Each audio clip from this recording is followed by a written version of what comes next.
Bawaslu Menyapa. Berjumpa lagi kita pada podcast Bawaslu Menyapa episode ke-7.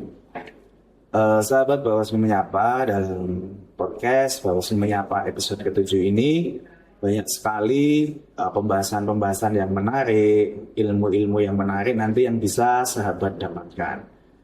Oke, sahabat Bawaslu Menyapa, jangan di mana-mana, tetap stay tune di Bawaslu Menyapa episode ke-7.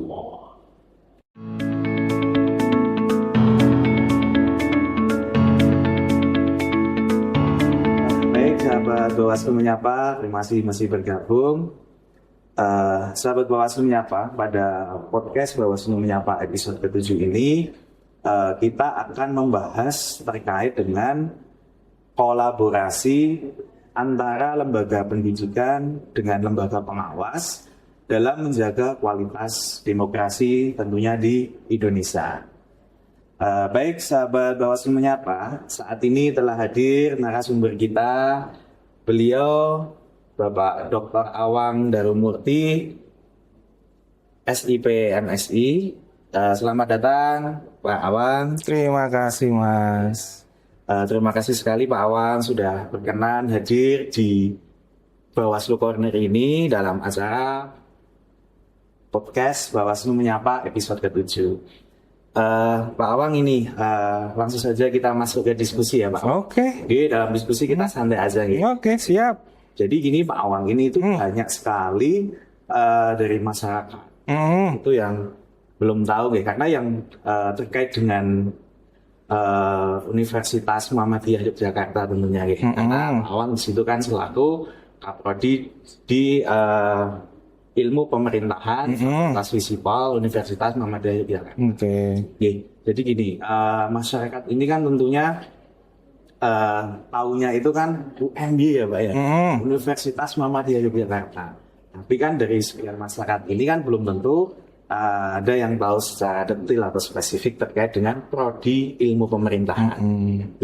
Monggo Pak Wan mungkin bisa menjelaskan ini profil dari prodi ilmu pemerintahan UMY ini. Oke. Ya, makasih Mas. Jadi prodi IP itu bagian dari Visipol Mas, Visipol UMY. Ada 3 prodi di sana gitu ya. Yang paling tua itu HI. Kemudian ilmu pemerintahan, dan yang paling muda itu ilmu komunikasi. Jadi ada 3 itu. Kalau berdirinya itu tahun 1986. Lumayan tua ya Mas ya. Oke. Dalam perjalanan waktunya prodi IP kemudian semakin berkembang gitu ya, dari yang statusnya terdaftar, diakui, disamakan. Pada akhirnya di tahun 2009 itu mampu mendapatkan akreditasi A gitu ya. Akreditasi A itu waktu itu adalah akreditasi paling tinggi Mas kalau dalam standar BAN-PT. Nah, kemudian ada perubahan regulasi gitu ya.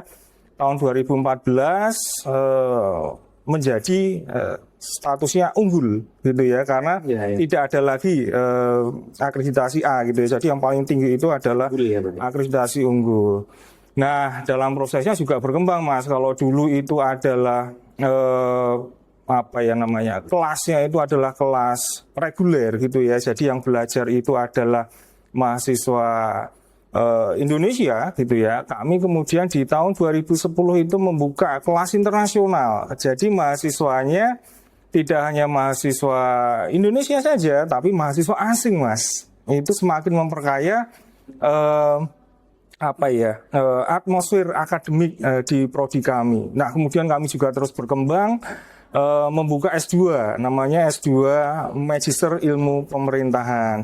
Pak Didi itu alumni kami gitu ya. Pak Ketua Bawaslu itu alumni kami di kelas reguler MIP gitu ya.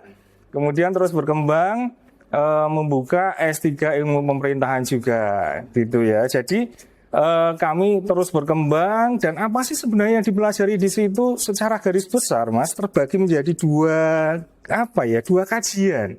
Yang satu itu kajian politik, yang satu itu kajian manajemen publik gitu. Jadi 2 kajian besar itulah yang menjadi concern kami di ilmu pemerintahan. Dan Yang terbaru Mas, ini sambil promosi boleh nggak ini? Oke. Silakan Pak Awan. Kami membuka kelas RPL, gitu ya. RPL itu rekognisi pembelajaran lampau. Jadi buat yang sudah kerja, gitu ya, hasil pekerjaannya itu bisa dikonversi menjadi SKS, Mas. Jadi kalau kuliah bagi pekerja itu ya bisa menyelesaikan. Kalau ngambil S1 misalnya, yang normalnya itu kalau reguler gitu ya 4 tahun atau 5 tahun baru lulus dapat gelar sarjana, karena dia sudah kerja dan hasil kerjanya diakui menjadi SKS, maka dia bisa lulus dalam waktu 2 semester Mas. 2 semester atau 1 tahun itu bisa langsung lulus Mas. Karena ada pengakuan hasil kerja yang tentu saja hasil kerjanya itu berkaitan dengan pemerintahan gitu ya. Itu ada di S1 dan di MIP. Jadi nanti misalnya teman-teman Bawaslu ini sambil promosi ini, teman-teman Bawaslu ada yang berniat S2 misalnya gitu ya, lewat jalur RPL itu bisa. Itu namanya. Jadi apa yang sudah dilakukan di Bawaslu itu bisa dikonversi. Dan tentu saja harganya jauh lebih murah dibandingkan yang reguler. Karena apa? Karena kuliahnya kan jauh lebih cepat, Mas. 1 tahun ya Pak? 1 tahun itu selesai. Dan itu resmi diakui oleh pemerintah. Karena konsepnya itu pendidikan untuk semua sebenarnya, gitu ya. Jadi monggo kalau memang tertarik itu ya teman-teman Bawaslu atau audiens gitu ya tertarik untuk menggunakan jalur RPL itu silahkan gitu ya kalau tertarik di prodi kami gitu Mas, secara singkat seperti itu. Baik Pak Awang, sekali ya teman-teman ya. Tadi Pak Awang sudah menjelaskan juga bahwa di prodi ilmu pemerintahan ini ada S1-nya, ada S2 sampai dengan S3. Iya, ya, Pak? sudah full lengkap. Ini sudah lengkap ya. Ini menjadi informasi menarik ya bagi teman-teman, bagi sahabat Bawaslu Penyapa atau bagi seluruh masyarakat ya. Ya teman-teman, tadi dari Pak Awang selaku Kaprodi Ilmu Pemerintahan UMY sudah menjelaskan ya secara lengkap, secara detail bagaimana ataupun apa profil dari ilmu pemerintahan Fakultas Visipol Universitas Muhammadiyah Yogyakarta atau yang kita kenal UMY. Nah ini Pak Awang, lanjut lagi ya. Ini langsung saja kita membahas terkait ini kolaborasi.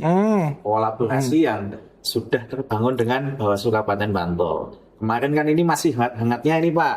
Kemarin kan Bawaslu Kabupaten Bantul menjalin kerjasama dengan ilmu pemerintahan di UMY. Ini masih hangat sekali ini ya. Ini yang kami mau tanyakan Pak. Apa sih yang melatar belakangi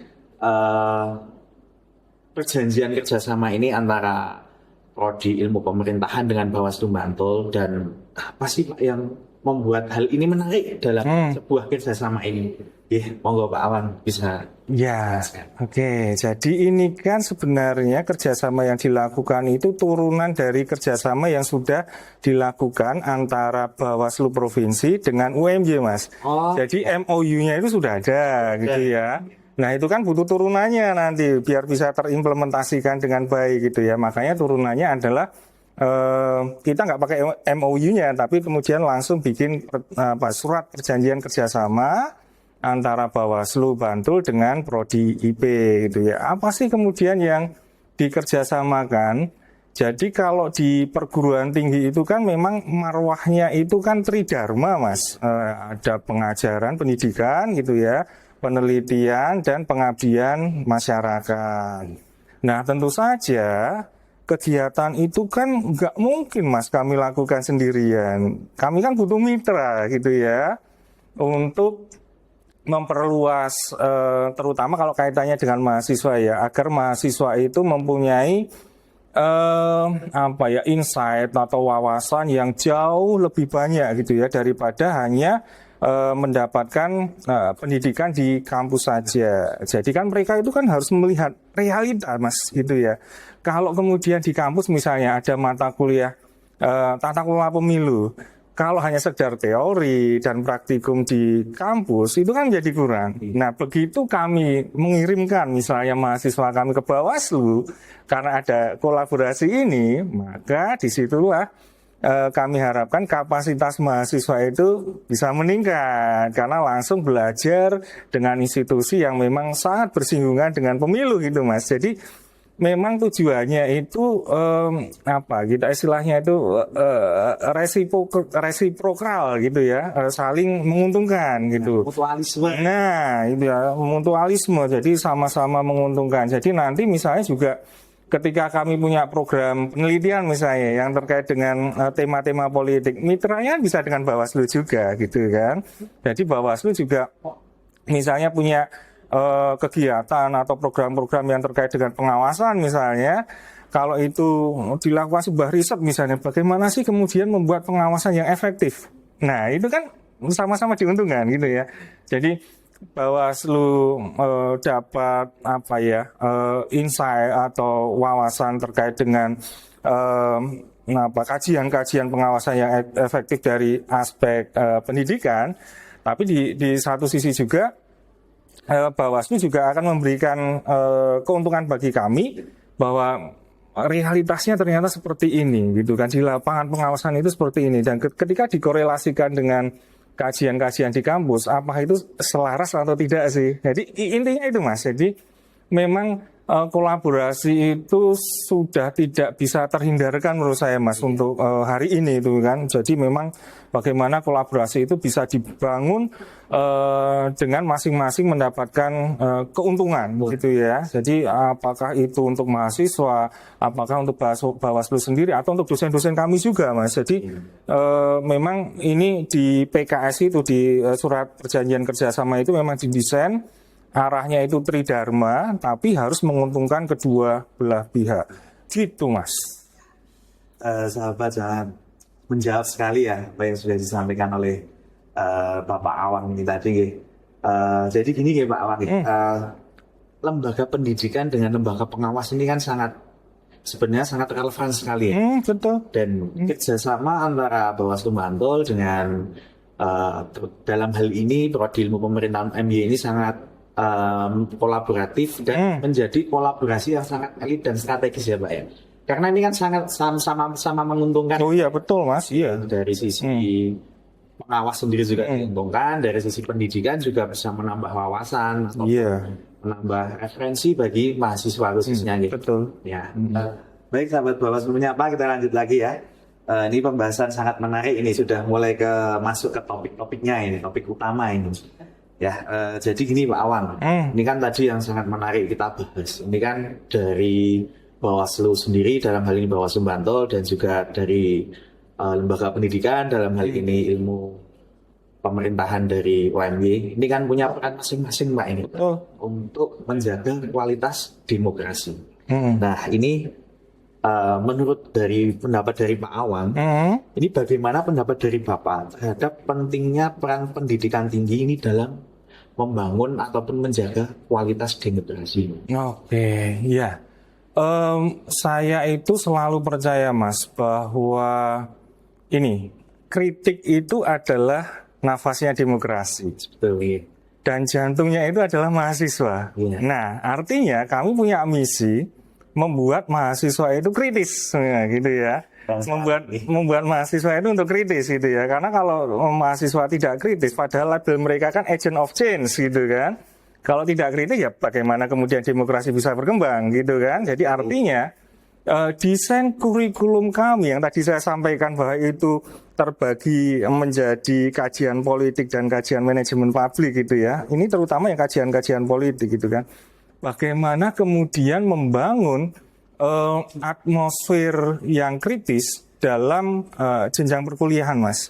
Jadi misalnya di kami itu ada beberapa mata kuliah itu yang memang sangat bersinggungan dengan demokrasi. Contohnya mata kuliahnya beberapa bisa saya sebutkan ya. Ada studi demokrasi, ada studi partai politik, ada tata kelola pemilu. Dan mereka itu tidak hanya belajar di kelas saja Mas, gitu ya. Tetapi ada praktek lapangan, kemudian kami memanggil praktisi, gitu ya. Dari Bawaslu juga, gitu ya.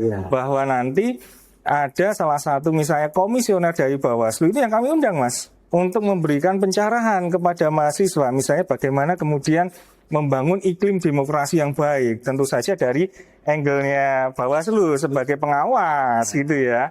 Nanti bisa juga kami undang dari KPU, dari angle mereka gitu ya.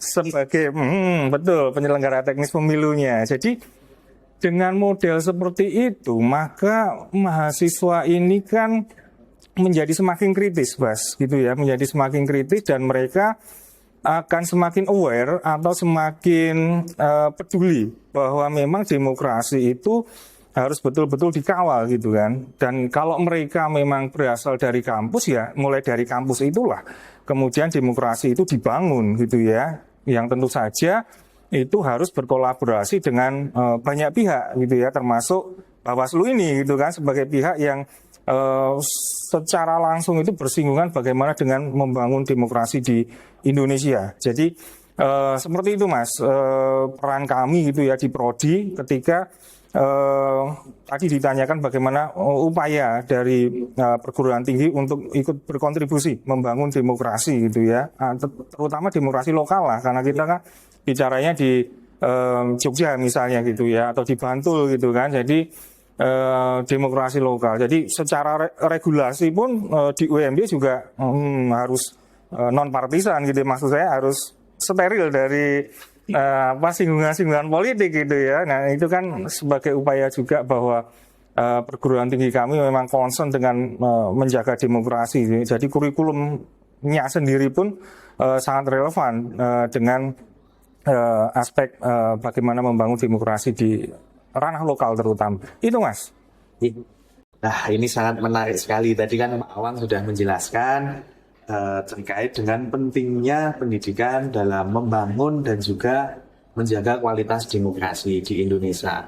Nah ini Pak Awang, ini banyak yang tanya juga ini, langkah konkret apa yang sudah dilakukan oleh dalam ini khususnya Prodi Ilmu Pemerintahan secara lebih luas lagi Fakultas Visipol dari UMY ini Pak dalam menjalankan tadi pelaksanaan ataupun proses membangun dan menjaga kualitas demokrasi. Oke, ya banyak Mas yang sudah kami lakukan gitu ya sebagai wujud konkret kontribusi kami perguruan tinggi dalam membangun demokrasi di Indonesia, terutama dalam ranah lokal gitu ya, karena kita bicara demokrasi di Jogja ataupun di Bantul. Jadi misalnya secara konkret kami menerjunkan mahasiswa untuk KKN tematik pemilu Mas. Jadi KKN ini berkontribusi terhadap bagaimana proses pemilu itu bisa berjalan sesuai dengan koridor yang seharusnya gitu ya, bahwa mahasiswa berpartisipasi juga secara tidak langsung gitu ya dalam proses pengawasan misalnya gitu ya, agar hasil dari pemilu itu memang betul-betul bisa dipertanggungjawabkan. Jadi memang kami secara rutin ketika ada gelaran pemilu itu menerjunkan mahasiswa KKN kami yang kami beri nama KKN tematik pemilu itu. Jadi menjadi satu kontribusi dari kami gitu ya di perguruan tinggi untuk ikut membangun demokrasi. Nah kemudian Mas, selain mahasiswa yang terjun, seminar-seminar Mas itu juga kami lakukan gitu ya. Jadi kami bekerja sama dengan Bawaslu Bantul, kami juga bekerja sama dengan KPU Bantul gitu ya, mengundang komisioner untuk memberikan pendidikan politik kepada mahasiswa kami. Dan harapannya apa? Ketika mahasiswa sudah tercerahkan gitu ya, mendapatkan wawasan yang luar biasa dari komisioner yang memang bersinggungan langsung dengan proses demokrasi, maka mahasiswa sebagai agent of change sekali lagi gitu ya diharapkan ketika terjun ke masyarakat ya berkontribusi gitu ya, tidak hanya di kampus saja gitu ya. Jadi memang harapannya adalah mahasiswa ketika ada di kehidupan masyarakat, mereka juga berkontribusi membangun demokrasi. Nah, ketika melihat sebuah proses yang ini kok secara regulasi atau dalam kajian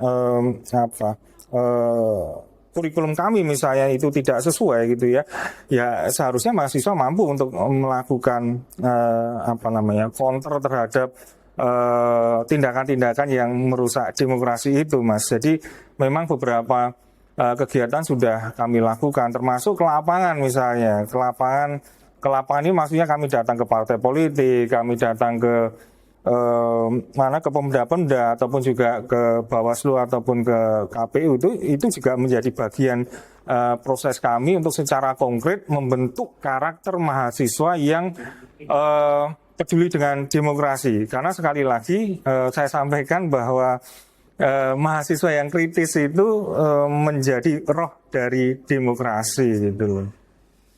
Sangat menarik sekali ya teman-teman ya, apa yang sudah dijelaskan sama Pak Awang tadi. Jadi langkah konkret ataupun apa yang sudah dilakukan oleh dalam hal ini Prodi Ilmu Pemerintahan UMY ini memang itu nyata teman-teman ya. Jadi tadi sudah dijelaskan terkait dengan apa KKN tematik pemilu ya Pak ya. Betul. Sangat menarik sekali Pak. Ini sangat membantu sekali. Jadi dari kita, dari lembaga Bawaslu sebagai lembaga pengawas ini sangat terbantu dengan adanya teman-teman dari mahasiswa KKN tematik pada momen pemilu. Betul. Dan langkah nyata juga ini Pak. Kemarin kan dari Prodi Ilmu Pemerintahan juga menerjunkan ataupun ada menempatkan magang di Bawaslu Pak. Jadi kemarin itu dari teman-teman yang magang pas tahapan pemilu ataupun pemilihan pemilu memang benar-benar kita libatkan Pak. Wah ini kemarin sangat menarik sekali itu kemarin. Jadi kita libatkan dalam pengawasan langsung, misalkan kayak pengawasan kampanye. Kemarin juga penertiban APK Pak. Di ruas-ruas jalan itu kita libatkan. Ini sangat menarik sekali ya Pak kolaborasi ini antara Bawaslu Bantul ini dengan ilmu pemerintahan. Iya, ya itu tadi Mas yang kami maksud bahwa kolaborasi ini kan harus sama-sama menguntungkan gitu ya. Bawaslu terbantu, tetapi mahasiswa kami itu kan jadi punya pengalaman gitu kan. Mereka punya pengalaman di lapangan, mereka mengimplementasikan ilmu yang dia miliki gitu kan. Jadi proses membangun demokrasi ini bisa diperkuat dari dua arah gitu ya, Bawaslu dan perguruan tinggi. Itu Mas maksud kolaborasi tadi gitu ya. Baik Mbak Wanggi, sangat menarik sekali ya teman-teman ya pembahasan kita pada podcast Bawaslu Menyapa episode ke-7 ini. Teman-teman sahabat Bawaslu Menyapa jangan kemana-mana dulu, tetap stay tune di Bawaslu Menyapa episode ke-7.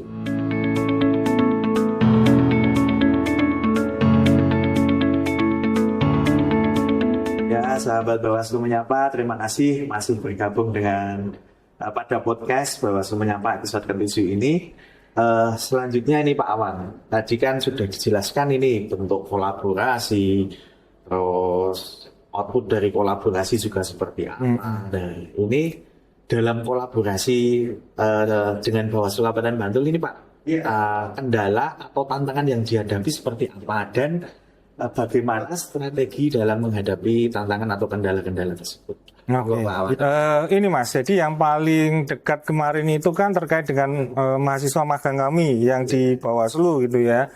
Jadi kendala tentu saja ada Mas, karena kan mereka dari kampus gitu ya, tiba-tiba langsung kerja.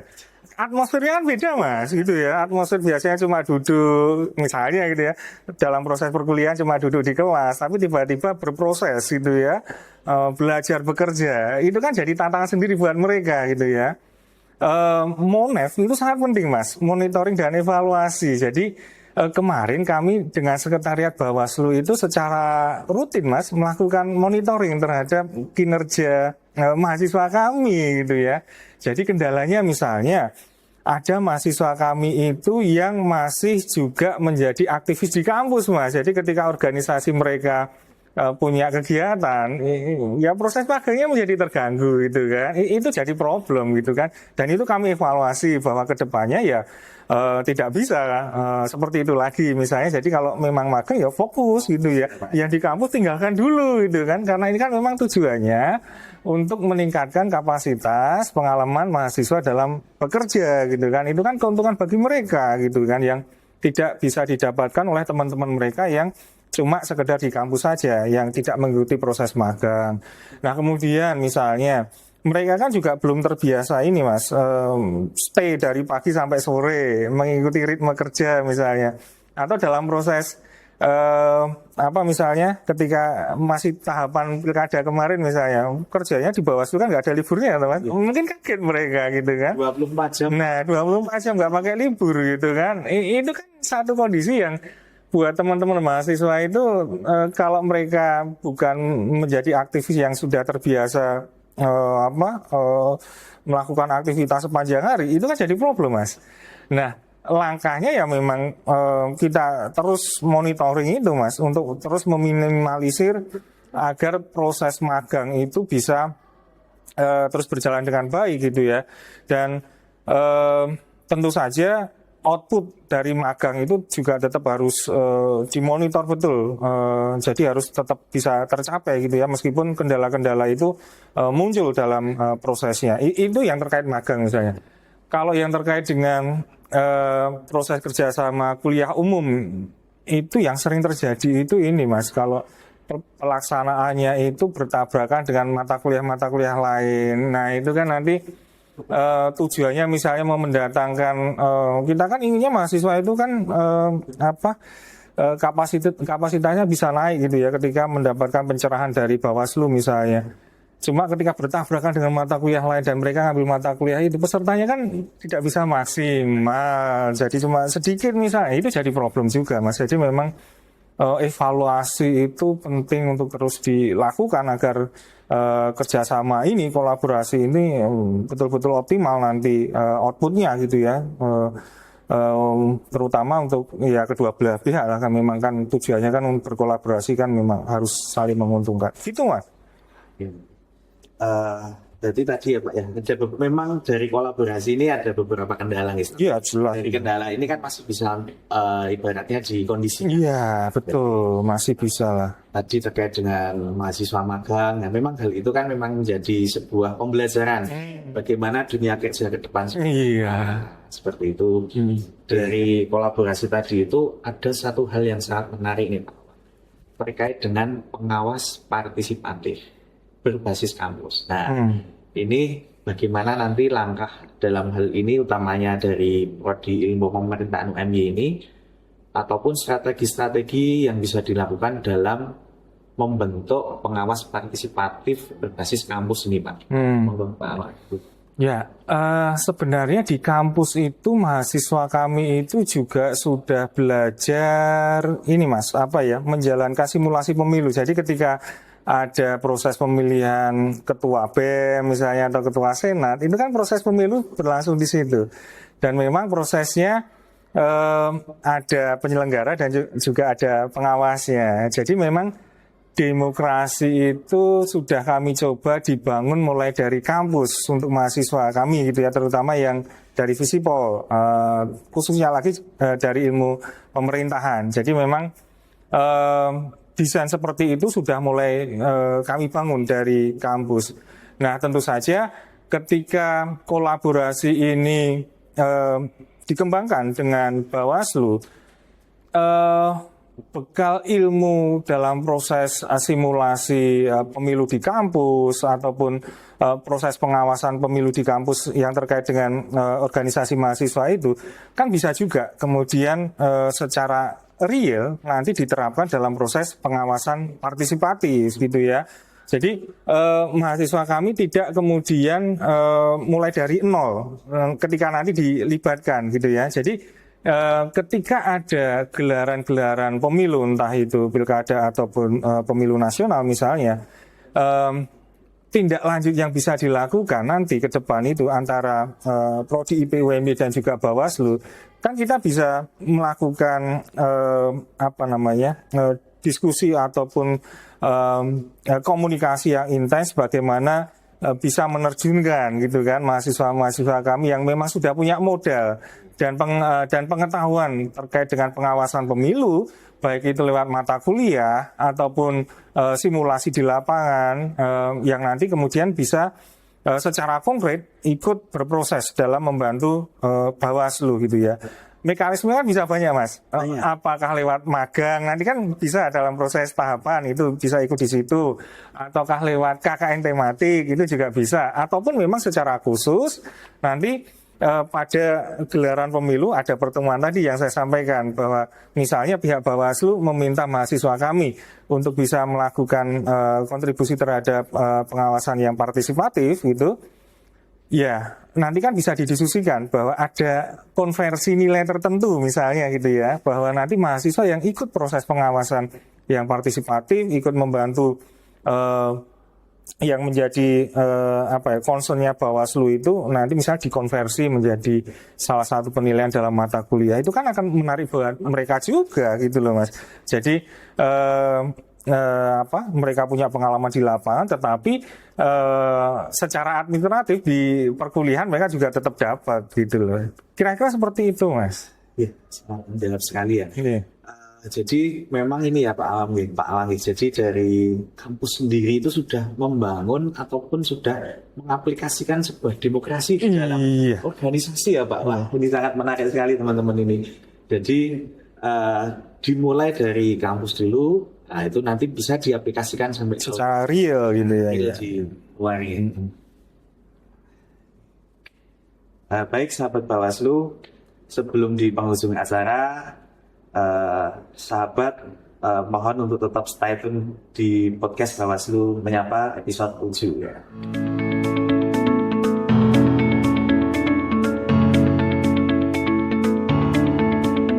Nah, sahabat Bawaslu Menyapa, ini pertanyaan di penghujung podcast. Ini pertanyaan yang sangat menarik juga ini. Jadi ini Pak Awangi, ini pertanyaan di akhir penghujung podcast. Ini bagaimana Bapak cara agar kolaborasi antara Bawaslu Bantul dengan khususnya ini Prodi Ilmu Pemerintahan UMY ini, agar kolaborasi ini tetap berjalan dengan independen, ilmiah, dan tidak terkontaminasi atau terafiliasi kepentingan politik lah. Nah, monggo Pak Awan, silahkan. Ya Mas, jadi kan kampus sendiri di UMY kan ada regulasi ya Mas, bahwa memang harus steril betul dengan kepentingan partai politik.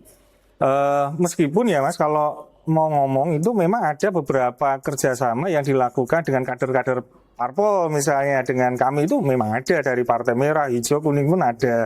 Tetapi itu memang dalam batasan ranah akademik. Memang betul-betul kami batasi di situ. Jadi misalnya kami mengundang kader partai politik misalnya sebagai pembicara, itu kan butuh kerjasama juga gitu ya. Artinya kader partai masuk ke kampus gitu kan. Tetapi ada batasan-batasan tertentu yang tidak boleh dilanggar gitu ya. Yang kemudian kalau kemudian ada kepentingan-kepentingan tertentu dari parpol yang itu coba dimasukkan ke mahasiswa, ya kami punya rambu-rambu yang harus diperhatikan gitu, yang tidak boleh untuk dilanggar gitu. Termasuk misalnya ini, ada juga beasiswa Mas sebenarnya gitu ya. Beasiswa dari ini misalnya beasiswa dari beasiswa aspirasi dari anggota dewan misalnya, kan mereka juga representasi partai politik tentu saja. Tetapi ya sekali lagi kami batasi gitu kan, bahwa ini dalam ranah akademik, tidak bisa kemudian masuk lebih lanjut misalnya ketika dalam proses pilkada kok tiba-tiba ada sosialisasi atau kampanye halus misalnya di kampus, nggak bisa gitu ya. Jadi di screening Mas. Jadi ketika kader parpol itu misalnya gitu ya, kalau dalam masa tahapan kampanye misalnya kok kebetulan kami ada kerjasama dengan parpol, nah itu kan butuh screening gitu kan, bahwa memang dari awal nanti ketika masuk di kampus mau membicarakan tentang apa, itu kan harus jelas di awal dulu Mas, ketika itu kondisinya dalam tahapan pemilu misalnya kan. Jadi kan nggak bisa serta-merta bebas mereka ngomong gitu kan. Bukan kemudian kami membatasi aspek demokrasi ya, tapi ini adalah satu upaya yang bisa dilakukan agar memang kampus itu, prodi kami harus steril betul ini dari kepentingan-kepentingan tertentu, termasuk dalam kolaborasi gitu kan. Dalam kolaborasi ini kan dengan Bawaslu gitu ya. Bawaslu sendiri kan sebagai penjaga demokrasi ya tentu saja harus ini ya dua belah pihak ini kan harus punya komitmen betul gitu ya, bahwa memang ini murni terkait dengan Tridharma tadi yang pendidikan, penelitian dan pengabdian serta mahasiswa gitu ya dalam proses itu. Kira-kira gitu Mas, yang jadi ada batasan-batasan tertentu yang tidak boleh dilanggar karena regulasinya kan memang kami ada gitu.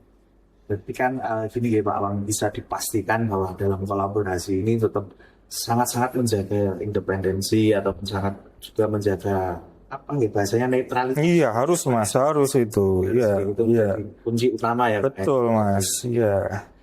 Ini terakhir Pak Wang, Iya. harapan ke depan Hmm. terkait dengan kolaborasi antara dua pilar ini yaitu Bawaslu Bantul dengan ilmu pemerintahan UMY ini. Harapan ke depan seperti apa? Oke, harapannya tentu saja ini Mas bisa terus gitu ya. Jadi kan tadi juga di awal saya sampaikan bahwa kolaborasi itu mutlak sekarang, nggak bisa kita kerja sendiri-sendiri gitu ya dalam era sekarang ini. Jadi ketika prodi kami punya target tertentu gitu kan, apakah itu meningkatkan kapasitas mahasiswa ataupun dosen-dosen kami yang punya penelitian dan itu korelasinya dengan Bawaslu, ya tentu saja dengan adanya kolaborasi ini itu kan bisa ada media yang menampung apa saja yang dibutuhkan oleh dosen-dosen kami ataupun mahasiswa kami. Jadi sekali lagi ya harapan kami ini jangan sampai hanya berhenti tahun ini misalnya gitu ya, atau berhenti ketika surat perjanjian kerjasamanya selesai, tapi ya seharusnya bisa terus gitu kalau memang kedua belah pihak ini merasakan bahwa ada benefit gitu ya terkait dengan kerjasama yang dilakukan. Jadi kami berharap dan selalu terus gitu ya komunikasi intens bahwa sebaiknya kolaborasi terus berjalan gitu.